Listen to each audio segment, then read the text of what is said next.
നീ പറയുന്നത് എന്താണെന്ന് നിനക്കറിയാൻ മേലെ നീ എന്നോട് ചോദിക്കും ഞാൻ പറയുന്നത് എന്താണെന്ന്. അപ്പം ഞാൻ പറഞ്ഞു തരാം നീ പറയുന്നത് ഞാൻ പറയുന്നത് എന്താണെന്ന്. മനസ്സിലായോ?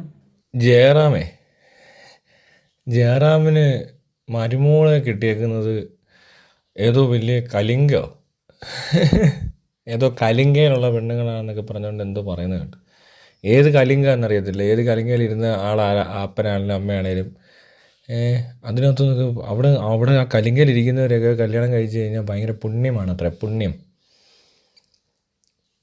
ജയറാമിനോ കിട്ടിയില്ല, അങ്ങനെയൊക്കെ ആണോ എന്നറിയത്തില്ല. ജയറാമിൻ്റെ ഭാര്യ അത് വലിയ വലിയ കലിംഗയിലിരുന്നവളൊന്നും അല്ലെന്ന് പറയുന്നു, വേറെ എവിടെയോ ആയിരുന്നു എന്നൊക്കെയുള്ള രീതിയിൽ. ജയറാമും അത്ര കലിംഗയിലുള്ളവനൊന്നും അല്ല. ജയറാമിൻ്റെ ഭവ്യതയും ജയറാമിൻ്റെ ഓവർ വിനയവും ജയറാമിൻ്റെ പരിപാടികളും എല്ലാം കൂടെ അറിയാവുന്നവർക്കും കണ്ടിട്ടുള്ളവർക്കും മനസ്സിലാകുന്നവർക്കും ഒരു കാര്യം ഉറപ്പാണ്, ഇങ്ങനത്തെ ഉള്ളവന്മാർ ഇതൊക്കെ പറയും. മനസ്സിലായല്ലേ? സുരേഷ് ഗോപിക്ക് അടുത്ത ജന്മത്തിൽ എന്താ പറയുക, ബ്രാഹ്മണനാണോ എന്നൊക്കെ പറയുന്ന പോലെ അത്രയും ഏതോ ഒരു അല്പൻ അല്ലെങ്കിൽ ഈ അർഹതയില്ലാത്തവരുടെ കുറച്ച് കാശ് കിട്ടിക്കഴിയുമ്പോൾ കാണിക്കുന്ന തരം പരിപാടികൾ ഒന്നെങ്കിൽ അഹങ്കാരമാവുമല്ല ഇങ്ങനത്തെ കുറേ തൊലിഞ്ഞ വിനയം കാണിച്ചു നടക്കും. അതുപോലത്തെ ഒരു സാധനത്തിൻ്റെ എക്സ്ട്രീം വേർഷനാണ് ഈ ജയറാമിൻ്റെ ഇങ്ങനെയൊക്കെ ഇരുന്ന് കാണിക്കുന്നത് കണ്ടിട്ടുണ്ടോ? എന്തോ ഇത് എങ്ങനെ ഉണ്ടായതാ?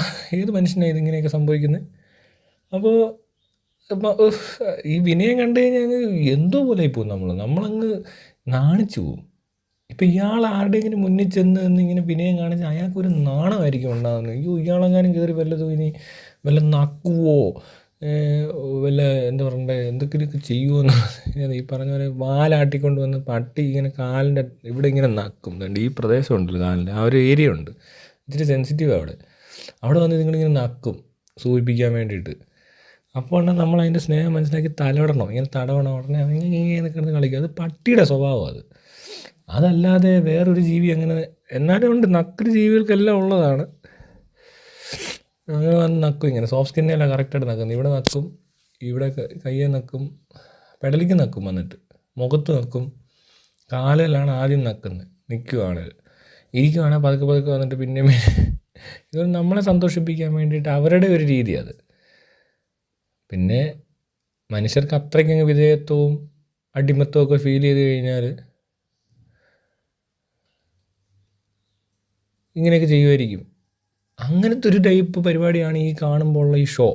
ഒരു മനുഷ്യനെങ്ങനെ കാണിക്കും? മനുഷ്യന് പോയി നക്കാൻ പറ്റുമോ? കാല് നക്കാൻ പറ്റത്തില്ല. അപ്പോൾ തൊഴുത് കാണിക്കും, കുനിഞ്ഞ് നിൽക്കും,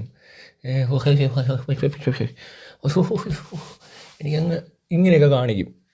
അതാണ് അവരുടെ ബോഡി ലാംഗ്വേജിലെ എക്സ്പ്രഷൻ എല്ലാം ഇതാണ് കാണിക്കുന്നത്. അപ്പോൾ ഇങ്ങനെ ഇത്രയും വിധേയനായ വേറൊരു നടനെ, എല്ലാ നടന്മാരുടെ ഈ മെയിൻ നടന്മാർ കഴിഞ്ഞാൽ ബാക്കി എല്ലാവരും ഭയങ്കര ഇച്ചിരി ഓവർ വിനയമാണ്. മമ്മൂട്ടി മോഹൻലാലിനെ കണ്ടു കഴിഞ്ഞാൽ പുള്ളി വരുന്നുണ്ടൊന്നും പറയല്ലേ എന്നൊക്കെ പറയുന്ന ഒരു സാധനമൊക്കെ അങ്ങ് അടിച്ചേൽപ്പിച്ച് കൊടുത്തേക്കും. അതുകൊണ്ട് പുള്ളിക്ക് അവരും അങ്ങനെ അങ്ങ് ഇടപെടുക. ഇനി അവരും അങ്ങനത്തെ ആൾക്കാർ തന്നെയാണ്, അല്ലെന്നല്ല എന്ന് ഞാൻ എല്ലായിടത്തും പറ്റത്തൊന്നുമില്ല. ഇങ്ങനത്തെ എറാൻ മൂളികളുടെ അടുത്ത് മാത്രമേ അത് ചിലവാകത്തുള്ളൂ. അല്ലാത്തവർ ചിലപ്പോൾ അവരുടെ ജോലി ചെയ്യുന്നുണ്ടാകത്തില്ല. ഇപ്പോൾ അവരൊക്കെ വിട്ടുപോയി കാണും. ഇങ്ങനത്തെ കുറേ ഇത്തരം സ്വഭാവക്കാരുടെ എപ്പോഴും ഒരു കാര്യമുണ്ട്. ജയറാമിനെ പോലത്തെ ആൾക്കാർ മമ്മൂട്ടിയുടെ മോഹൻലാലിൻ്റെ കൂടെ കാണും. ഇവരുടെ കൂടെ ഈ പറ്റി നടക്കുന്നവരെ ശ്രദ്ധിച്ചാൽ അറിയാം. ഈ ചീര നനയുന്നെന്ന് എന്ന് പറയത്തില്ല, വാഴ നനയുന്ന ഇടയ്ക്ക് ചീര നനയ്ക്കാണ് അതുകൊണ്ട് പറയുന്നൊരു ടൈപ്പ് പരിപാടി ഉണ്ടല്ലോ. അതുപോലെ ഇച്ചിരി ഇങ്ങനെ ഇത് തെറിച്ച് വീഴുന്നതൊക്കെ എടുത്ത് ജീവിക്കാൻ മാത്രം കഴിവുള്ള ആൾക്കാർ. പിന്നെ ഈ സെൽഫ് റെസ്പെക്റ്റ് എന്നൊക്കെ പറഞ്ഞ സാധനം വലിയ കാര്യമൊന്നും അല്ലെങ്കിൽ പോലും ഒരു പരിധി കൂടുതൽ പറ്റത്തില്ല പലർക്കും. അപ്പോൾ അവർ വേറെ ഏതെങ്കിലും ജോലിക്ക് പോകുമോ അല്ലെങ്കിൽ വേറെ ആരുടെയും വർക്ക് ചെയ്യുകയൊക്കെ ചെയ്യും. പക്ഷേ ഈ ഫീൽഡിൽ മൊത്തത്തിൽ ചേട്ടൻകളി കുറച്ച് കൂടുതലാണ്. അങ്ങനെയൊന്നും ചേട്ടനായി കിട്ടണം. ഇനിയിപ്പോൾ വലിയ ചേട്ടൻ, ചെറിയ ചേട്ടൻ, ഇടത്തരം ചേട്ടൻ, ഏറ്റവും കുറഞ്ഞ ചേട്ടൻ, പിന്നെ ഏറ്റവും താഴെ അടിമയുണ്ട്. അങ്ങനെ തന്നെ ഇതിനകത്ത് പോകുന്നത്. എല്ലാത്തിനും ഉണ്ടൊരു ഗോഡ് ഫാദർ എന്ന് പറയുന്ന പോലത്തെ ഒരു പരിപാടിയാണ്. അല്ലാതെ അത് നടക്കുന്നില്ലെന്ന് തോന്നുന്നു. അപ്പോൾ ജയറാം അതിനകത്തൊരു സെക്കൻഡ് ഗ്രേഡ്, തേർഡ് ഗ്രേഡ് ചേട്ടനെ വേണ്ട. ജയറാമിനെ സംബന്ധിച്ച് സുരേഷ് ഗോപിയും മമ്മൂട്ടിയും മോഹൻലാലൊക്കെ ചേട്ടന്മാർ ഭയങ്കര വലിയ ആളുകളാണ്.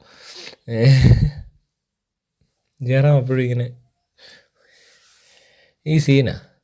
അങ്ങനെയുള്ളൊരു ജയറാമിന് ഇതുപോലെ എന്ന് പറയുന്നത് ഇതെന്തോ ഏത് കുടുംബമായിട്ട് എന്ത് കാര്യം? വെളിവില്ലെന്നുള്ളതാണ്. തറയാണെ തറയാ, തെണ്ടിയാണെ തെണ്ടിയാ, പ്രാന്തനാണെ പ്രാന്തനാ. മനസ്സിലായോ? കൊള്ളരാത്തവൻ തന്നെയാണ്. അത് ഏത് കുടുംബമാണെന്ന് നോക്കിയിട്ടല്ല നമ്മളത് മനസ്സിലാക്കേണ്ടത്. അവർക്ക് വ്യക്തിക്ക് എന്തെങ്കിലും ക്വാളിറ്റി ഉണ്ടോ? അല്ലാതെ ഏത് വീട്ടിൽ എന്താ ഇവൻ ഓടിട്ട വീട്ടിൽ നിന്നും വരുന്നു, മറ്റവൻ ഓലപ്പെരയിൽ നിന്നും വരുന്നു, വേറൊരുത്തൻ തെരുവിൽ നിന്നും വരുന്നു, വേറൊരുത്തൻ 2 നില കെട്ടിടത്തിൽ നിന്നും വരുന്നു, വേറൊരുത്തൻ തൻ്റെ ഫ്ലാറ്റിൽ നിന്നും വരുന്നു. അപ്പോൾ ഇതിനെയൊക്കെ ഇങ്ങനെ കാണുന്നവരുണ്ട്. ഇവരേത് സ്ഥലത്തുനിന്ന് ഏത് സ്ഥലത്താണ് ജീവിക്കുന്നതെന്ന് നോക്കിക്കണ്ട് മനസ്സിലാക്കുന്ന ചില ആൾക്കാരാണ് ഇവരൊക്കെ. മനസ്സിലാവുന്നുണ്ടോ? അതുകൊണ്ടാണ് മോഹൻലാൽ പറഞ്ഞത് നമുക്ക് വീട്ടിലിരിക്കാൻ, കൊറോണയല്ലേ, വേലക്കാരെ പറഞ്ഞു വിടാൻ. മനസ്സിലാവുന്നുണ്ടോ? അതിങ്ങനത്തെ ആളുകളാണ്. അതേസമയം നമ്മളൊരാൾ വരുന്നു, അയാൾ എവിടെ നിന്നാണ് വന്നത്, എന്തോ പറഞ്ഞത്, അതൊന്നും എനിക്കറിയത്തില്ല, എന്നോട് പറഞ്ഞിട്ട് കാര്യമൊന്നുമില്ല. അവരിടപെടുന്ന പോലെ നമ്മൾ തിരിച്ചിടപെടും. മനസ്സിലാവുന്നുണ്ടോ? അവൻ ഏത് മറ്റെടുത്തുനിന്ന് വന്നാൽ എന്ത്, ഇനി അവൻ എത്ര താഴെ നിന്ന് വന്നാലും എത്ര മുകളിൽ നിന്ന് വന്നാലും ഒരു മൈരനാണ്. മനസ്സിലായോ? അത് മേളിൽ താഴെ മൈര വ്യത്യാസമൊന്നുമില്ല, സ്വഭാവമാണ് പ്രശ്നം. അല്ല അയാൾക്ക് എന്തെങ്കിലും ക്വാളിറ്റീസ് ഉണ്ടോ, ക്യാരക്ടർ എങ്ങനെ ഉണ്ട്, ഇത്രയും അറിയുന്ന കാര്യമുള്ളൂ, അങ്ങനെയൊക്കെ പറയണം. അല്ലാതെ കോൺക്രീറ്റ് വീട്ടിൽ അല്ല വേണ്ട, 4 നില വീടുണ്ടെന്ന്, 4 നില വീട്ടിൽ നിന്ന് വന്ന പെണ്ണോ എന്ന് പറയുന്ന പോലെ ഉണ്ട്. അയ്യേ അയ്യേ അയ്യേ അയ്യേ ജയറാം, ജയ് ശ്രീറാം എന്ന് പറയുന്നതിൻ്റെ ശ്രീ എടുത്ത് കളഞ്ഞേക്കുക. ആക്കിയൊക്കെ ഉണ്ട് അതിനകത്ത്. അമ്പലം നിരങ്ങി ചെണ്ടയും കൊട്ടി, അമ്പലത്തിൽ പോയി ചെണ്ട കൊട്ടുകാരൻ, ആനപ്രേമി, ഭയങ്കര ക്വാളിറ്റിയാണ് കേട്ടോ, ഭയങ്കര ക്വാളിറ്റി ഉള്ള പരിപാടികളാണ് നടത്തിക്കൊണ്ടിരുന്നത്. മിമിക്രി, പിന്നെ അഭിനയിച്ച് കുറച്ച് കാശൊക്കെ ഉണ്ടായി, ഫെയിമായി. ബാക്കിയൊന്നും ശ്രദ്ധിക്കേണ്ട ആവശ്യമൊന്നുമില്ല. ഇയാൾ അഭിനയിക്കുന്നത് എനിക്കിഷ്ടമാണ്, ജയറാമിൻ്റെ പടമൊക്കെ എനിക്കിഷ്ടമാണ്, ജയറാമിൻ്റെ അഭിനയം പണ്ട് ഇഷ്ടമാണ്, പിന്നെ കൊള്ളാതായി. ജയറാം ഭയങ്കര സംഭവമായപ്പോഴത്തേക്കിന് പോയി, ദിലീപിനെ പോലെ ആയിപ്പോയി.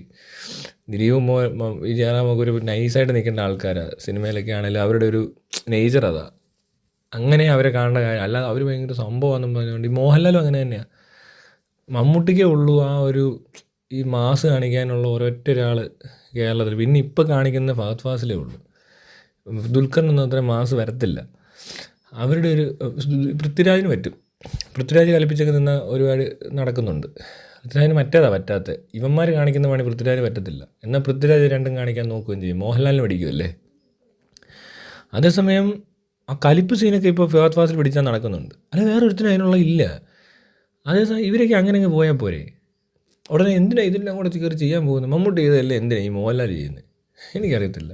മോഹൻലാൽ ചെയ്ത കാര്യങ്ങൾ മമ്മൂട്ടിയും ചെയ്യണ്ട. മമ്മൂട്ടി ചെയ്യാൻ ശ്രമിക്കുന്ന കുറവാണ്.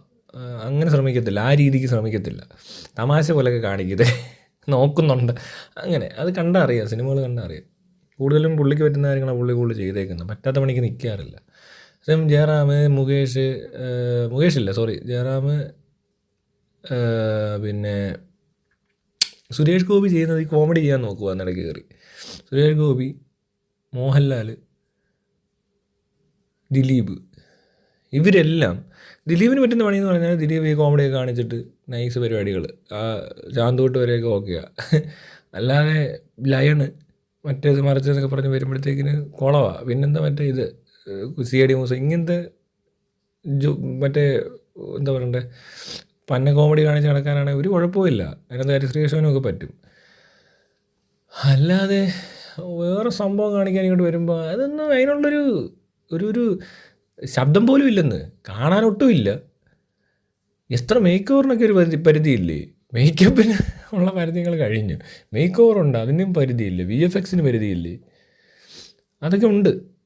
ചിലർക്ക് പറ്റത്തില്ല. ഇപ്പോൾ എന്നെ കൊണ്ട് പറ്റുന്ന കാര്യങ്ങളൊക്കെ ചെയ്യാവോ, അല്ല ഞാൻ കയറി വേറെയൊക്കെ ചെയ്യാൻ നിന്ന് കഴിഞ്ഞാൽ ഇതേപോലത്തെ അവസ്ഥ ഉണ്ടാവും. ഇങ്ങനെ ആൾക്കാർ വിചാരിക്കത്തില്ല, കാശുണ്ടാക്കാൻ വേണ്ടി ആണെങ്കിൽ പോലുമേ അതിൻ്റെ ഒന്നും ആവശ്യമില്ല, അത്രയും പൈസയുടെ ആവശ്യമൊന്നുമില്ല. അപ്പോൾ അങ്ങനെയൊക്കെ ജയറാമിനൊക്കെ സത്യം പറഞ്ഞാൽ അവരുടെ സിനിമകളും കൊള്ളാണ്ടായി. മനസ്സിലായി. ഇവരുടെയൊക്കെ സിനിമകൾ പിന്നീട് കാണാൻ ഇഷ്ടപ്പെടാതെ പോയത് അതുകൊണ്ടൊക്കെയാണ്. പണ്ട് അതിന് മുമ്പത്തെ ഒരു പരിപാടിയുണ്ട്, ജയറാം നല്ല രീതിയിൽ എനിക്ക് ഭയങ്കര ഇഷ്ടമുള്ളൊരു പടമായിരുന്നു. ആദ്യത്തെ പടം തന്നെ പത്മനാഭൻ്റെ അവരൻ എല്ലാവരും കണ്ടു കാണുമെന്ന് എനിക്ക് തോന്നുന്നു. കിടിലൻ സിനിമയാണ്. അതിന് പിന്നെ ഇങ്ങോട്ട് മറ്റേ അമ്പലപ്പുഴ ഉണ്ണിക്കണ്ണനോടു നീ, ആ പടമില്ലേ, അതേതാന്ന് മോഹൻലാലിനോട് കണ്ടു. എന്ത് പരിഭവം മെല്ലെ ഓതി വന്നു. പിന്നെ കൺഫ്യൂഷൻ തീർക്കണമേ വരെ വലിയ അതും ആ സൈസ് റോളും വലിയ കുഴപ്പമില്ല. പിന്നെ ഇങ്ങോട്ട് വേറെ ചില സാധനങ്ങളൊക്കെ ചെയ്തു. പോലീസുകാരനാണ്. പിന്നെ അങ്ങോട്ട് സീനാണ്. വേറെ ഏതോ മിലിറ്ററി കമാൻഡറാണെന്നൊക്കെ എന്നിട്ട് ഇങ്ങനെ കാണിക്കത്തില്ലേ. ആ ഭാവം ഇന്ത്യയിൽ ഒരു ഒറ്റ നടനെ കൊണ്ടേ പറ്റിയിട്ടുള്ളൂ. എന്തോ കാണിച്ചത് ഇങ്ങനെയുണ്ട് കാണിച്ചില്ലേ.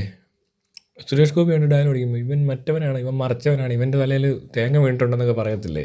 അവിടെ തന്നെ അളിയെ നിന്ന് കാണിക്കത്തില്ല. ആ ഡയലോഗ് അങ്ങനെ മാറ്റണം അല്ലേ, എന്നിട്ട് എഡിറ്റ് ചെയ്യണം. ഈ നിൽക്കുന്ന ആളെ അറിയാമോ, അവൻ്റെ തലയിൽ തേങ്ങ വീണത്, അത് കഴിഞ്ഞ് ഇവൻ 6 മാസം റീഹാബിലായിരുന്നു എന്നൊക്കെ പറയുമ്പോൾ ജയറാം ഒരു സാധനം ഇടും, അത് അങ്ങനൊരു സീൻ വേറൊരാൾക്ക് ചെയ്യാൻ പറ്റത്തില്ല. അത് ഇമിറ്റേറ്റ് ചെയ്യാൻ നോക്കാറെങ്കിലും നടക്കത്തില്ല. അത് ജയറാമിന് മാത്രമേ പറ്റത്തുള്ളൂ. കോമഡി ആയി പോയെങ്കിലും സംഭവം അയാൾക്ക് മാത്രമേ പറ്റത്തുള്ളൂ. അങ്ങനെ ഒരു സാധനങ്ങളൊക്കെ ഉണ്ട്. പക്ഷേ ഈ പറഞ്ഞതൊക്കെ ഭയങ്കര അല്പത്തരമാണ്. എന്തുണ്ടായിട്ട് എന്ത് കാര്യം, മനസ്സിലായില്ലേ? എന്തുണ്ടെന്നുള്ളതല്ല, ഒന്നും ഇല്ലെന്നുള്ളത് തന്നെയാണ് അതിനകത്ത് മനസ്സിലാകുന്നത്. എന്തുണ്ടെന്ന് ചോദിച്ചാൽ സിനിമയിലൊക്കെ അഭിനയിച്ച് കുറച്ച് ഈ പറഞ്ഞ പോലെ ഫെയിമും കാശും ഉണ്ടെന്നുള്ളതല്ലാതെ തലയ്ക്കകത്തൊക്കെ ആ ഉള്ള സാധനം അപ്പോഴും ആ ചെണ്ട കൊട്ടിൻ്റെ ശബ്ദമായിരിക്കും രാവിലെ കേൾക്കുന്നത്. ടട്ട അല്ല സോറി അത് വേറെയാണല്ലോ. എന്തോന്നു കൗസല്യ ജുബ്രജ രാമ പൂർവ കഞ്ച പറ ഈ സാധനമൊക്കെ കേട്ടിട്ടായിരിക്കും ഉണരുന്നത്. അപ്പോൾ പിന്നെ പോയി ആ ദിവസം പോക്കാം. പിന്നെ ഈ ഇതൊക്കെ കേട്ടോണ്ട് എഴുന്നേറ്റ് സ്ഥിരമായിട്ട് ഒരു അമ്പലത്തിൻ്റെ അടുത്തൊക്കെ താമസിച്ച് കഴിഞ്ഞാൽ അവന് വല്ല കുഴപ്പമുണ്ടാകുന്നതിനകത്ത് വലിയ കുഴപ്പമൊന്നുമില്ല. പിന്നെ ചിലർ വേറെ ചില ശബ്ദമൊക്കെ കേട്ട് എഴുന്നേക്കും. ഇങ്ങനെയുള്ള ശീലങ്ങളൊക്കെ ഉള്ള ആളുകൾക്ക് ഇതൊക്കെ വലിയ കാര്യമായിരിക്കും. കാരണം അവർ കേട്ട കഥയും അവർ മനസ്സിലാക്കിയ ലോകവും അല്ല അവർ കണ്ടുകൊണ്ടിരിക്കുന്നതും കാണിക്കാൻ ഉദ്ദേശിക്കുന്നതുമായിട്ടുള്ള കാര്യങ്ങൾ ഇതൊക്കെ തന്നെയാണ്. കലിങ്കാണ് പോലും, കലിങ്ക്. ആർക്ക് വേണം കലിങ്ക്? ഏത് വീട്ടിൽ നിന്ന് വന്നാലും ഞാൻ പറഞ്ഞല്ലോ, ആൾ ശരിയല്ലെങ്കിൽ ഉണ്ടല്ലോ ആരും അംഗീകരിക്കത്തില്ല. അതിന് നീ എന്ത് കോണത്തിലാണെന്ന് സമ്മതിക്കത്തില്ല. അതിനിപ്പോൾ താന്നാണേലും കൊള്ളാം, കൂടിയാണെന്ന് പറഞ്ഞാൽ ഇപ്പം എനിക്ക് ഈ സോഷ്യൽ ക്ലാസ് ഒരു വിഷയമല്ല, ശ്രദ്ധിക്കാറില്ല. പിന്നെ ചിലർ അവർക്കൊരു ധാരണയുണ്ട് അവർ വേറെ ഏതോ കാസ്റ്റാണെന്നൊക്കെ. അങ്ങനെ തോന്നിയിട്ടൊരുത്തം വന്നിട്ട് പറഞ്ഞാലും ഞാൻ അങ്ങനെ ആരെയും വകവെക്കത്തില്ല.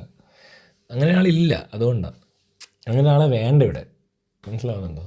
ഞാനും അത്രയ്ക്ക് കൂടിയതും കുറഞ്ഞതും അല്ല, മനസ്സിലായില്ല. ഈക്വാലിറ്റി എന്ന് പറഞ്ഞാൽ അങ്ങനെയാണ് മെയിൻറ്റെയിൻ ചെയ്യാൻ പറ്റത്തുള്ളൂ. അല്ലാതെ ഒരാൾ സ്വയം കുറഞ്ഞു പോയെന്ന് വിശ്വസിച്ചാലും അതിനകത്ത് ഈക്വാലിറ്റി ഇല്ല. അയാൾക്കത് ആ കൺസെപ്റ്റ് മനസ്സിലാകാത്തതുകൊണ്ടാണ് അയാൾ കുറഞ്ഞ പോലെ ഇരിക്കുന്നത്. ആരും എന്തോ പറഞ്ഞതുകൊണ്ടല്ല ഒരാൾ കുറയുന്നത്, അല്ല താന്നു പോകുന്നത്. ഇന്നത്തെ കാലത്ത്, പണ്ടൊക്കെ, ഇന്നത്തെ കാലത്ത് ഞാൻ പറയാം, പൈസ ഇല്ലാത്ത ആൾക്കാർക്ക് ബുദ്ധിമുട്ടുണ്ട്. അത് പൈസ ഇല്ലെങ്കിൽ മാത്രം. കാശ് കയ്യിലുണ്ടോ അവൻ ഏത് ജാതിയാ മതമാണെന്ന് ഇവിടെ ആരും നോക്കാറൊന്നുമില്ല. ഇപ്പോൾ ഇവിടെ ഏറ്റവും കൂടുതൽ ബുദ്ധിമുട്ട് അനുഭവിക്കുന്നവർ തീരെ സാമ്പത്തികമായിട്ട് ശേഷിയില്ലാത്ത, കയറി കിടക്കാൻ ഇടമില്ലാത്ത ആളുകൾ ഒരുപാട് പേരെ നമുക്ക് എന്നും കാണാൻ പറ്റും. അവർ മാത്രമേ ഉള്ളൂ. അവരെ വേണമെങ്കിൽ ഒരു താഴ്ന്ന ജാതിയാണെന്ന് പറഞ്ഞാൽ ഇനി ആൾക്കാർ മനസ്സിലാക്കുമെന്ന് എനിക്കറിയത്തില്ല. ഇവർ പക്ഷേ ഇപ്പോൾ വളരെ മോശപ്പെട്ട അവസ്ഥയിലാണ് ജീവിക്കുന്നത്.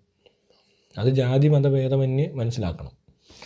അല്ലാതെ ആ ഒരു പ്രത്യേക കാസ്റ്റിൽപ്പെട്ട ഒരാൾക്ക് ഒരു കൂടുതലും പ്രത്യേക ഒരു കാസ്റ്റിൽപ്പെട്ട ഒരാൾക്ക് കുറവും അതുകൊണ്ട് ഞങ്ങൾ കുറഞ്ഞു പോയതായിട്ട് തോന്നലും ശരിയല്ല. ഈ വന്ന കാലത്ത് ഇനി ഒട്ടും പറ്റത്തില്ല. നെഹ്റു ആരാന്ന് ചോദിച്ചിട്ട് അറിയാത്ത പിള്ളേരുണ്ട് പബ്ലിക് ഒപ്പീനിയൻ എടുത്തപ്പോൾ. അവർക്ക് ജാതി വ്യവസ്ഥയൊന്നും അറിയത്തില്ല, അവർക്ക് അറിയാവുന്ന ഇതേ ഉള്ളൂ. ആ ഡിസ്ക്രിമിനേഷൻ വീണ്ടും ഇവിടെ കൊണ്ടുവരരുത്, അതിനെപ്പറ്റി സംസാരിക്കാതിരിക്കുക, മനസ്സിലായോ? ഇതാണെന്ന് പറഞ്ഞാൽ പോടാ മൈരേന്ന് പറയണം. അപ്പോഴേ എടുത്തുകൊണ്ട് പോവും. വല്ല ജോലിയുണ്ടേ പറ എന്ന് പറയണം. പണിയുണ്ടേ ചെയ്യാവുന്ന, അതെന്ത് പണിയും ചെയ്യുമെന്നൊക്കെ. എങ്ങനെയുണ്ട് ഈ വന്ന കാലത്തെ ഇതൊക്കെ ആര് പറഞ്ഞാലും വെറും ഒരു തറ ഇടപാടായിട്ടേ പറയാൻ പറ്റത്തുള്ളൂ. ജയറാം അതുപോലെ ഒരു തറയാണേ പറഞ്ഞോട്ടെ, പക്ഷേ ഇതും പറയണ്ടേ എൻ്റെ കൂട്ടത്തിൽ. ഇങ്ങനെയുള്ള പറയുന്നവന്മാരെന്താ പറയുന്നതെന്ന് അവർക്കറിയത്തില്ലെങ്കിലും നീ അവരോട് പറയണ്ടേ താൻ പറഞ്ഞത് എന്താണെന്ന്. എന്തോ അങ്ങനെയൊക്കെ പറയത്തില്ലേ പണ്ട്, നീ പറയുന്നത് എന്താണെന്ന് നിനക്കറിയാൻ മേലെ നീ എന്നോട് ചോദിക്കും ഞാൻ പറയുന്നത് എന്താണെന്ന്. അപ്പം ഞാൻ പറഞ്ഞു തരാം നീ പറയുന്നത് ഞാൻ പറയുന്നത് എന്താണെന്ന്. മനസ്സിലായോ?